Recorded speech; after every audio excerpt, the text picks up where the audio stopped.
lot of good stuff we could come out of that, but conversations. I like, the duo ethnography, like just kind of the back and forth of it and different story and storytelling. Yeah, and understanding how we got to this place together, right? So Yeah. two Black women, right, doing the thing, right? One that's already been through the journey, one helping the other go through Yeah. the journey, right? And then just even how you decided to reach out to me because you could Yeah. have continued on like I'm gonna figure this thing out, right? So even That'd be fun to find because I wonder if I emailed or Facebook, I think it was yeah, probably email. But that's what I like too, just learning about, you kind of trace things back. mhm, Because now it just seems like we've been working together, but it's like, oh yeah, I did have to kind of take a step and didn't know you. I think at first I had gotten your journals or, the candles from when you talked. yeah, So yeah, I think mhm, that would be cool to show how we converged at different parts of the journey, but just how that absolutely, fell into place. absolutely, yeah, Mm. yeah. We have. I've been thinking about this, so we're definitely going to have to write something up. Yeah, I think that'd be good. Yeah, me too. That would help with my just in general practice of writing. I'm trying to just write and yeah, not How's the writing been going? it's been going a lot better because I'm not so much focused on where is this supposed to go. Mm, Like that thought sometimes comes up, but I remember you saying, like that's part of the process that comes later. Like you write, you don't try to figure out where it fits. mm, And that would get me stuck sometimes because I'm trying to think big picture and then let that motivate what I write. I think it was last week, I just wrote a narrative. I'm like, I don't even know if this is going to go in it, but it's just like, just to start writing of like, just that idea of recalling a story, fleshing it out. mhm, And, and just, I think it just kind of helps me maybe even creatively let go because I'm not trying to fit it somewhere. yes. It's just like writing, well, what happened? I'm just going through those motions to write it. And then I just put it away. And so then I just start another one. So right now it feels very like detached and fragmented, but I know that that's going to be the part of the journey for us, like, of like, okay, where does this go? And that comes later. So that's given me a lot of reassurance of like, okay, I don't have to figure that out now. Like that's the Yeah, whole point. Just write. And I'm in a very phase of organic. just write. Mhm, Yeah. mhm, So that helped because it was more of a vulnerable narrative. I guess all of them are, but that one, I felt like, okay, I'm not going to do this if I keep trying to pick some of these stories mhm, that I feel like, kind of play me in a good light. Like, so I went for one that's like, okay, yeah, I don't share this with people. yeah, And, but then again, in the back of my head, I was like, okay, but you're not married to having to use this. So just write freely how mhm, you just would and not worried about like, does this even fit? Is this TMI? Like, what is going, but it was just like, just write the story. And so that was liberating because it's like, okay, I probably would never have written it if I was trying to figure out where it goes, how it's going to make me look. It's just like, no, I just got to write the story of what happened. So that, yeah, just helped release some things of like, yeah, that's not for me to figure out now. And then it's like, when I do figure it out, that's going to be cool because I can document this is the procedures. right, And that started feeling cool. Like, okay, could I be someone who creates a procedure that someone could use? mhm. You Right. And so that can, became exciting. Yeah. you It's can. like, oh my gosh, like this is how I'm going about it. And someone else might find it useful. And so then that was exciting to not try to jump steps because it's like, okay, this is organically how I'm doing it. I'm just writing narratives, saving them in a folder, Mhm, and then just keep going. And then I feel like where for me coaching comes in is like maybe I'm putting it off on you, but it's like that's where it's like getting reined in. It's like, so right now I just feel liberated. Like you just write. That's your only thing. Have something for people to review. And so that has been easier to sit down and write, or even with journaling, because I'm not thinking about it like, is this going to be one of the artifacts I use? So do I need to sound a certain? It's like, just write what you're feeling today. Like just, it's a journaling. Like you may not use it. And so I think taking away that pressure of will it be used in the final study I think that was like a metric of like, oh, is it worth writing if I'm not going to use it? And then when I eliminated that, it's like, no, it's worth writing because I need to write and get in the habit of writing.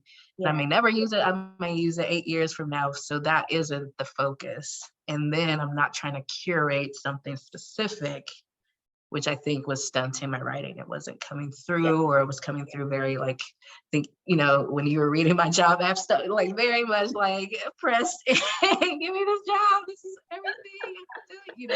Right. Forcing everything in, because that's when I'm in the space of, oh, this has to connect. So I have to tell people how it connects instead of just doing it didn't feel authentic. It did not feel authentic. So I think I'm even in a better place with that, like that job app materials of like, okay, how would I actually talk about this? And it's just refining in a way, but like still making sure it's my voice, because that's ultimately who they're gonna meet and interview, like, so they're not gonna see this one form and then be like, wait, who is this? It's like, oh, this is free spirited Rhemma. This is Rhemma who's saying what's on her mind. Oh, Rhemma 2.0. right. You didn't know? Yeah. So it's just like, okay, I need to have a way of bringing myself into it. And so I think the writing practice helps me see more clearly, okay, there's a certain way I write. And so then I can recognize when I'm trying to do some other stuff, or like over explaining or over analyzing. That's the part of me trying to appease or apologize before I enter the room type of thing.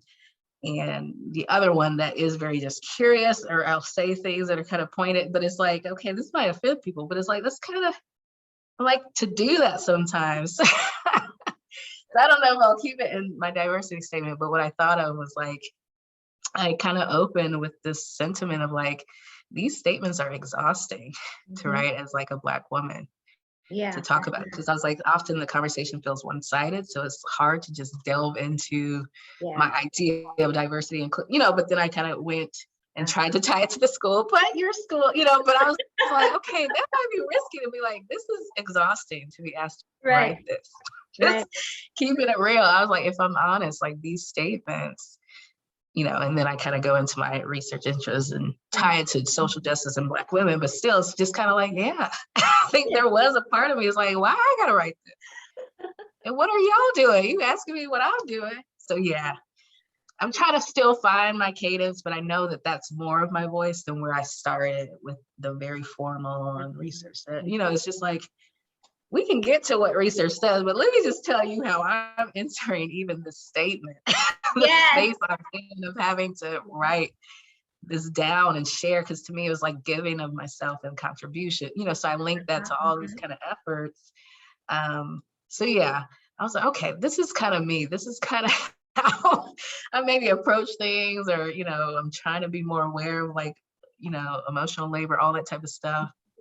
And that's who they would ultimately get as a counselor educator, wanting to be balancing my role and what's expected, but also with my wellness, or what I'm seeing is like needed to really do the good work that everybody wants to do, or wants to hire everybody to do. So so that felt good. And then I had an interview this week that I felt like I kind of brought that same tone to it, because I think it just opened that door. And it just felt like natural to kind of go into that real answers, and not kind of the ones of like, what do they want to hear? It's kind of like, answer. Make sure I'm answering this right. Exactly. And it's a place, it's on the West Coast, but I don't know too much about it. And it was asking about moving there. And I was like, honestly, the detriment, like the benefits and detriment. I was like, I did a search of where I could get my hair done, so it's like a you have to interview panel of white people. And so, I could tell they were like, great, like, wow, like we would never think. I was like, but that's important to me. But I was like, that just gives you a peek of like what I'm having to consider, in addition to what might look good online and all that. But it's like, that was a real Google search. So that kind of felt like too in mind, but it was like, that's going to be something I have to consider. Am I traveling? How far am I traveling? And that's so funny, because I was considering a job in Maine, right? And that was one of the things my mom brought up. She was like, who's going to do your hair when you're up here? And I was like, oh, I didn't think about that. So That's a very real It can question. become expensive. Yeah, if I'm like traveling an hour both ways, you know, and I live in a smaller town now.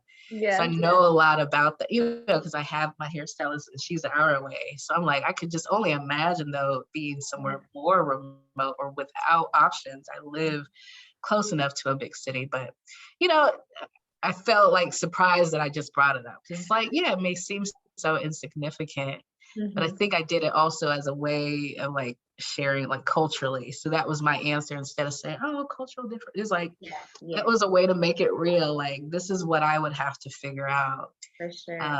And so I think it left that, you know, one of the Mm-hmm. people on the panel who I knew, you know, as a professor was like, I was humbled when you brought that up, you know, like, so I can tell he still think he's like, I just, you know, Yeah. made me aware more of my privilege. I'm like, yeah, because you could go anywhere Mm-hmm. and people Mm-hmm. know For sure. And any I, race. Yeah. yeah, I think as you're bringing this up too, that this speaks to your own work, your own dissertation, and talking about, your autoethnographic study. Tell us more about that. Yeah. So I am so excited of where it has landed. Let me just tell you, like, so it started really, yeah, this idea that I was going to incorporate my stories, personal experiences, navigating academia. So really specifically my doctoral journey is kind of where I landed now, like just really looking at from start to where I am now, what were some instances I ran into. And then all these other kind of threads and pieces started coming in. Now looking at kind of generationally, like how does that show across generations about these stereotypes of Black women? So yeah, my main focus is on the internalization of stereotypes. So these kind of strong Black woman tropes, angry Black woman, and how does that show up in education? So that kind of has stayed kind of the center. And then these other pieces that I've been able to bring in through meeting you, Dr. Cockley, like just people who introduced me to and darken feminism, for instance, where it Yeah. was, oh, spiritual, I can actually bring that in. Like there, you know, there was a part of me trying to keep it out. There's a big part of my identity.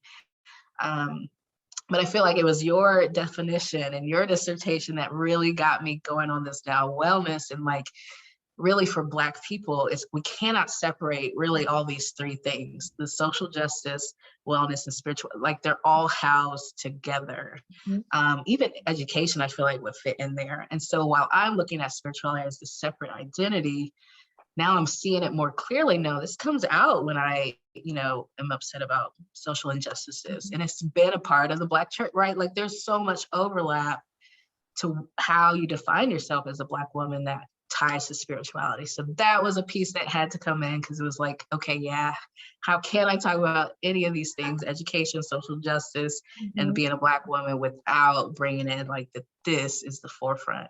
And so, so that has been exciting addition because it Yeah, felt more grounding of like, okay, more true to myself, and yeah, then being able to bring in stories from my grandma, you know, just my rootedness in spirituality absolutely. that informs how I'm experiencing education and these other Yeah. things I'm I looking was at. So excited to see you embrace that. Yeah. yeah, Yeah. that was a huge win because it's like I mean, it's so crazy because it's like this is only maybe a few months ago, but like trying to imagine where my study would be or how distressed I would be trying to just look at this part and not bring that in.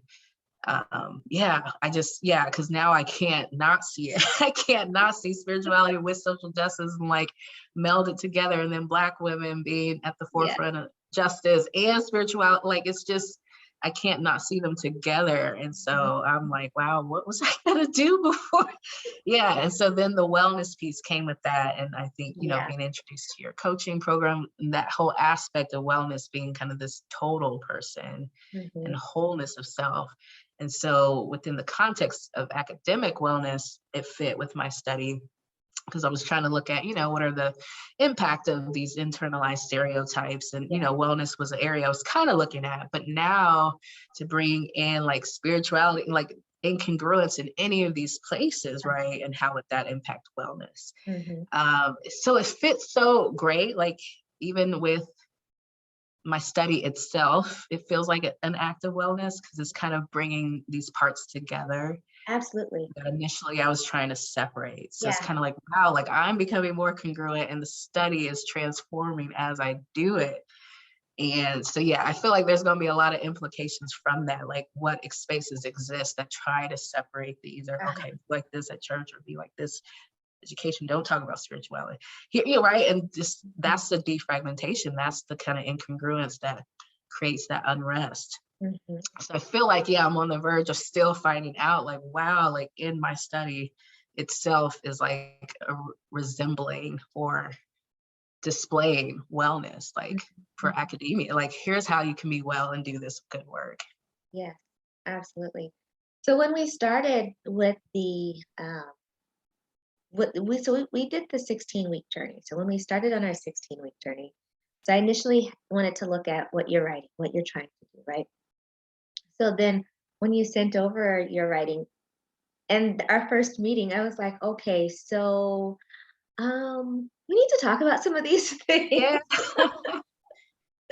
because this does not feel authentic and it doesn't feel connected, right? So then going back to that spirituality and all of those different components to, yeah, so who are you basically? And then how do you see yourself in this work? And we started with that Yeah. with that conversation there. And then really developing around what your central topic was, and then looking at those other pieces that needed to be included. Yeah, I think, yeah, that's a perfect way to put it, Yeah. because it helped focus, yeah, Mhm. my, I think in some way I had it all, but it was like all scattered, and then the way I was trying to present it wasn't authentic. And I think that kind of helped me see I was trying to do autoethnography, but not bring myself in. And I think that's kind of part of what you have pointed out of like, yeah, how are you kind of separating these things out? And it kind of felt probably like you're just throwing stuff on the page. So all these topics sound great, you know, but how do they really relate? And what is the Yeah. tying piece? And I think that was the tying piece for me that I was really trying to keep out and just look at these subheadings separately. And so that was just adding more components than I really needed to look at, because you're like creating a lot of work for yourself, I did say right? Without really having the centerpiece of like, okay, these all, you know, spiral off of these. It's not that. just looking at this and looking at that and looking at that. Mhm. And so I think even for when I think about writing the narratives, I'm not going to be so focused on, okay, what is this and what story shares this? It's all together. And I won't have to sift it out. And that's going to be the part of discussing it, of like what things did come through or what elements of the story came through on these Yeah. aspects, but all of them are a part of me and I can't really shake them off. And when I do, that's kind of maybe what leads to the turmoil when I'm trying to exist as one way in a space. Yeah. So you've mentioned an aspect of this vulnerability. That's that you've had to include in this work because autoethnography centers you in this study. So you you've mentioned this aspect of vulnerability and this level of vulnerability that you've had to have, not with only trusting me, right, in this process to kind of help you with through this wellness journey and writing this thing, but also being vulnerable on the page, Yeah. um, and letting people see you and not just see the words, but see you through your words. Yeah. And I feel like I laugh because I was like, I think, you know, I'm sure that people told me, or even reading about autoethnography, that that would be the challenging part. But I'm like, no, I just want to do it. And then it's like, you get to it, it's like, oh my gosh. And so, yeah, I think that reality of like, yeah, there's no way to do this Mm, well and try to keep yourself out or keep yourself unscathed or, you know, not vulnerable. Because I mhm. think I was kind of on the perimeter and it just sounded cool to do autoethnography. I love the ones I read and I'm like, oh, these are so moving. But then it like gets to the part of writing. It's like, oh, like I've got to touch base with this stuff. I've got to face it because I can't just write it. You know, like it's not just going to go Yeah. on the page. So part of that going back through is I think why I mean, I initially was drawn to you and seeking out the wellness kind of program. And because I was like, I don't trust myself to do this well, basically, you know, because the Mhm. part of me that has always enjoyed education all the way up to this point will just try to get it done. Yes. And whether that's well or not, or exasperated or just exhausted. Yes. And so that really stood out to me. And then your aspect of journaling, like that seemed to be a big focus. And so I was like, I know I can't get this out if I'm not checking in reflectively, like with what I'm dealing with or feeling. And that was kind of a new practice to me. I had read about it in qualitative research courses, keep a journal. I was like, okay, but no one tells you what it is or shows you, because if it doesn't end up in their final work, then you just like, okay, yeah, keep a journal. But really reflexive journaling, I think that was the first one I got, the one with the prompts of like, what should I be thinking about? Or just giving me something. So I write under it a prompt to help me when you don't know, like, what is a reflective journal? Day one, like, I was thinking very formal. I did this about research, but some days it's like, I don't know, I'm a researcher, like just letting myself do that. So I think those were the two things, like, okay, I want to do this well. And so that was attractive to me, like never really seen wellness put together with academia or like that kind of packaged that way. So I'm like, oh, so this means there's unwellness, right? Like that's like the opposite. But then also, journaling is like, okay, and could this be a part of that wellness, keeping that practice of writing and reflecting for yourself? But especially for autoethnography, when, like you said, it's so vulnerable, it's asking a lot of you. If I'm not tracking how I'm processing this, I could get so lost in it. Either way, I could get detached. I could see detaching from it, like, oh, this didn't happen to me. It's just a story I'm telling. Or I could see like being so enmeshed where it's like, I feel like I'm right back there. Yeah, absolutely. And I think with qualitative, just in general, there's a level of vulnerability from the researcher, because I mean, with qualitative, it's understood that the researcher is an instrument, right, in this thing, and you can't be divorced from any of this. You're integrated into every aspect, from even thinking about the topic before you get to the research purpose and questions and all of that, right? So even talking about that, the researcher is an instrument into this thing.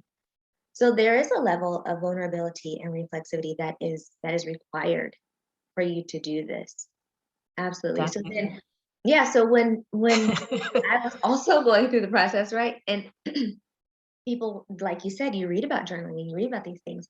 And I'm like, this needs to be a thing, because we don't understand, or even like we don't realize the emotional aspect of this process, of this phase, because it's something that we're used to. It's something that is so ingrained in us, right? This toxicity, this level of being unwell, this competition, this, right? All of the, whether you're competing with yourself or your colleagues or other grad students or whatever it is, and then these thoughts of doubt and fear, and am I good enough, and this is never going to produce anything worthwhile, and my narratives don't matter, all of these thoughts that we have.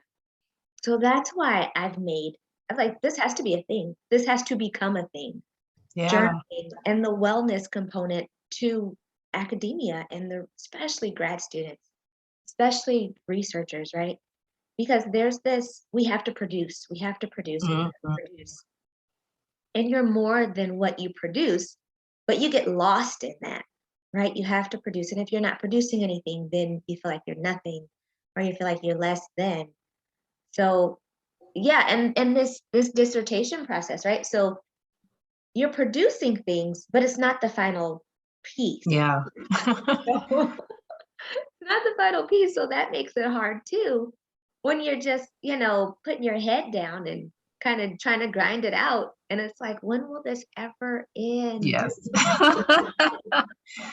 Yeah, and not really seeing the end in sight, or seeing it really as this work that you're proud of. For me, that has kind of been just kind of the buzz, or what you hear is like, just get it done. And, in some ways I feel that push maybe more now, because I'm like, I do want to finish.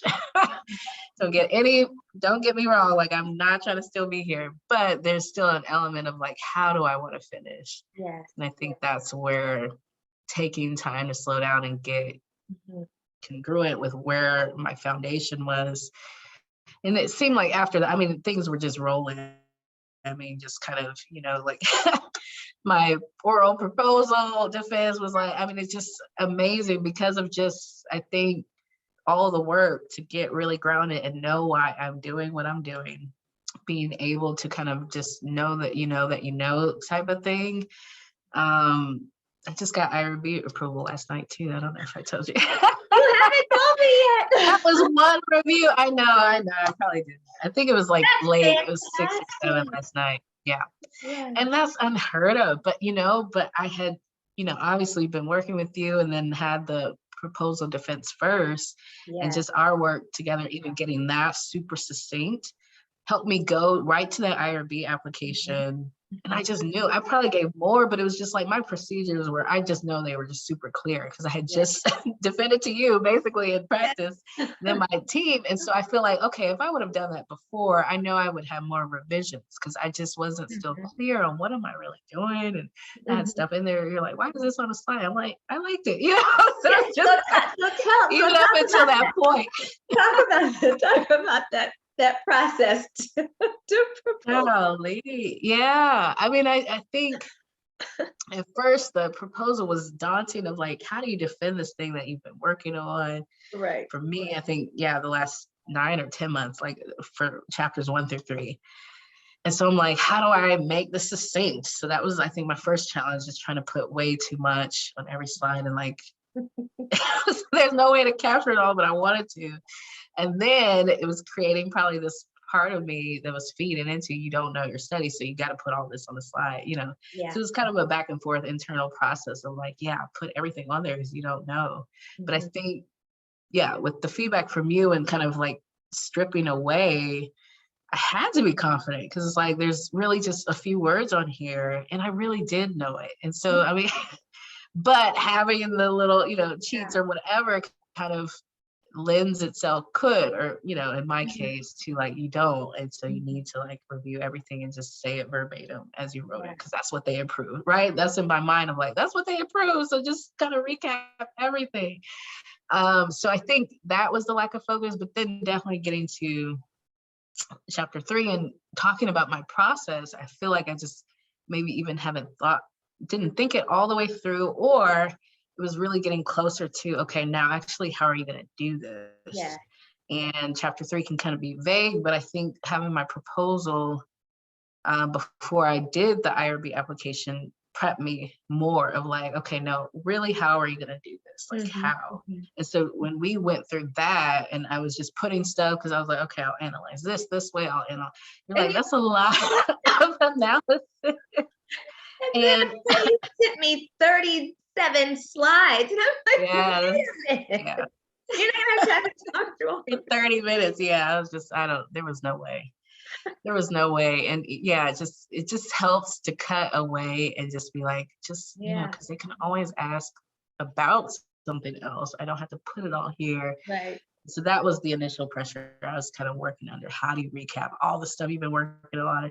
And of course, it all feels important to me. So it's kind of like a little bit of that, like, oh no, like I spent time with this. We're going to go through every single slide and recap this whole last year. It's like, no, just a snapshot. But it really had me more succinct. But then kind of really having to think through the main slides. I think I spent a lot of time on chapter 3. Or kind of that part of the proposal of like really breaking down what is going to be my process. I'm going to gather these articles. I'm going to do this. And all these, I think it was from our session that I saw, all of these really add to the main narratives. I don't need to like analyze each one. Like I'm analyzing the narrative. And so, interviews play into that. They'll give me insight to incorporate in the narrative these artifacts I find. And so that helps me eliminate trying to do all these separate analyses, but it's like, no, this is the main one. So I just need one approach for that. So that was huge. But to have that come before IRB, so then I wasn't having to go back or say, oh, at IRB, I said I was gonna do all this. Actually, I'm not right. It was just like, wow. And I feel like that's why it was clear. I mean, I got 2 revisions. One was change your font to something uniform. I just didn't even, but I was so glad because you hear these stories, IRB is gonna send it back. And then I think there was a sentence in there that, it didn't make sense. So I'm sure it was an error. And they're like, remove this sentence. I'm like, that's fine with me because that app is full. I had to send interview questions. I had to send like an email. Like, so I'm like, you found 2 things and one was changing the font. Like, I'm like, yeah. But I know it's because I just know what I know. And so each question, even the ones I had to answer no on, or I think, yeah, the way Yeah. the IRB said, I was like, you want to kind of be yes for everything. And if it's no, it's like, oh, tell Yeah. us why. But I feel like those were just so clear of how participants were coming into my study, so clear of how I was treating that, and so clear about the procedures and where they fell in line. And that came from our work and kind of getting that one slide. I'm thinking of one in particular. I think it was split between two of like really outlining, this is what you're doing. And so then I could just kind of copy and paste that. And it was super clear.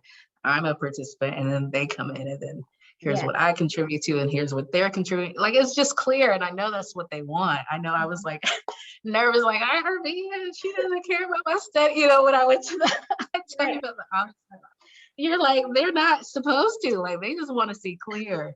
And evidently it was clear. It was like, okay, we know exactly what she's doing with these participants. Yeah. I was so thinking like, oh, this is a different study, it's so unique, they're not gonna know. It's like, no, if it's clear, like, okay, they're gonna enter the study this way, and this is how they're gonna be using the study, and they're exiting.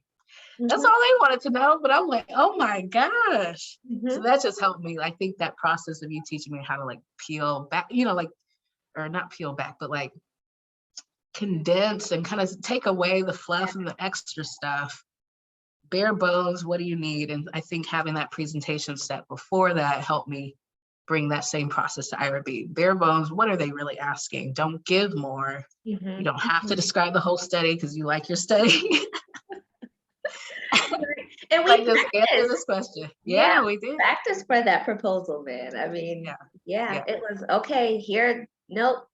Come back. We'll look at it again in 30 minutes. I'll be I on was so grateful because there's no way I would have. Yeah, I mean, just looking back on it, I went right on time. And I think I told you, like, the screen or something, it was on Teams, so I couldn't even see my little notes because basically I kind of copied some stuff down there. Like, okay, just read this. And it's like, no. And you know it. Like, the only one was the definitions where I was like, okay. And I just explained that on the recording. Like, I do want to make sure I get these right, or the essence of these definitions. But then it was like, yeah, I don't need it for the rest. Like, it's literally on the slide. And I don't need to share more than what's on the slide. And so that was, you're ready for this. So that I could never have seen it going that way without that prep and practice and kind of knowing this is what this experience is and what it's for, and not me just going out like, blah, because I think that's where people get caught. I'm like, and then I might do it this way or that, or like, no, this is how I'm doing it. This is exactly what they're going to be called. And, like, just, it made me feel like a lot more clear too. Like, I was like, okay, I do know, like, I do have a process. It's not like this whole oblivious thing and I'm stumbling upon it. It's like, no, there is a clear way that I've thought this through, and it just helped me articulate. And you had confidence. You had confidence in what you were saying and in what you wanted to do. You had confidence for sure. That's good. So tell me, just as we wrap up, what's been your experience like few words, what's been your experience like for the 16-week wellness recharge that we went through? Well, I would say invigorating. It's been inspiring, as far as writing again and wanting to really tap back into that part of myself.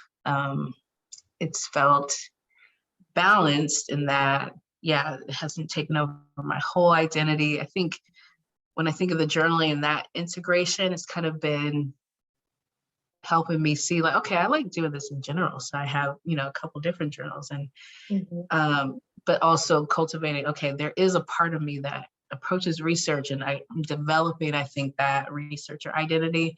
So that felt cool of like, okay, this is how I would like to keep showing up when I consider myself a researcher and when I think about research, the things I'm passionate about. But I think the benefit or the wellness part for me has been not having to figure out what all this is supposed to contribute to. It's just been like, oh, I just have been naturally curious and a researcher. And so I can identify as that and not have to have this whole list of this is all the stuff I'm doing, or this is what it's going to contribute to. And, you know, it's like, I can just be a researcher, even if it's just me and just doing research. Like, I think, yeah, taking away that pressure of like, yeah, these journals are more so for me and not because it might contribute to something because I'm trying to produce, again, that kind of wheel. It's like, this just feels like it fits me. I do like journaling. I have forgotten that, or at different points, or maybe throughout school, just started getting used to the producing like papers.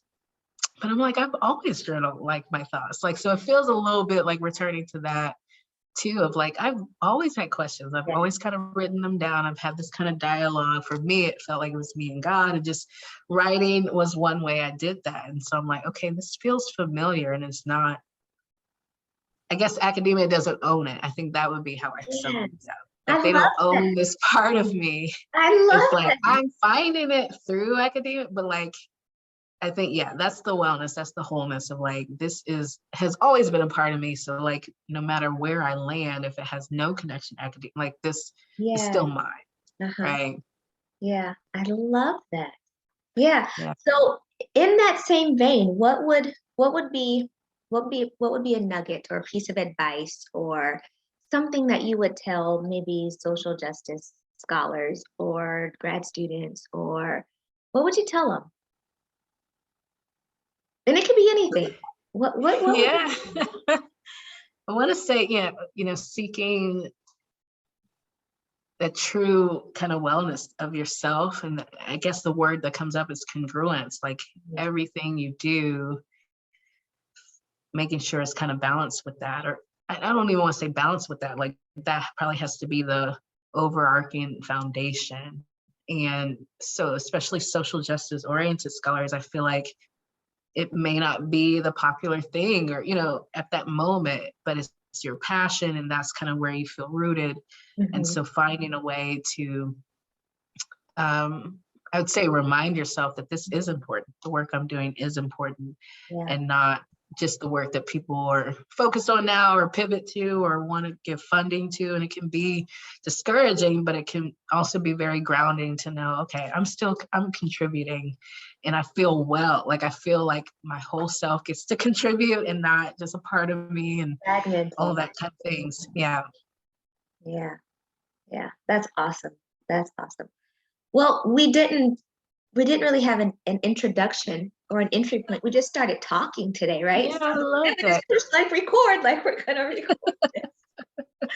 So do you want to introduce yourself really quick? Sure.